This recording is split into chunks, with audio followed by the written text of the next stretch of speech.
Okay, so we're talking about safety chains lately. And you take your safety chains, obviously, once you're hooking up, you do your hookup chains. Then you take your safety chains from your truck on the front toe, tow them from the front, you run them, and you hook them around the leaf springs on both sides.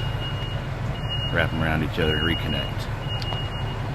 Hooks to your truck, and God help you if something happens, it should keep it behind you. This is Myers with Milner Wrecker Service. Alright, back on safety chains. We're going to show from the rear toes this time. Obviously, both of our safety chains come from the truck, hooked. And when I hook from the rear, I run and I hook around the rear axle on both sides. I don't do one safety chain because if something were to happen and it came loose, it would jerk the truck sideways in an angle. With both safety chains, if something happens,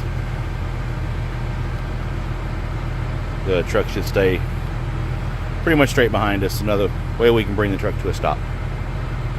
Keep from hitting someone else. Alright. Hope this helps. This is Myers at Milner Wrecker Service.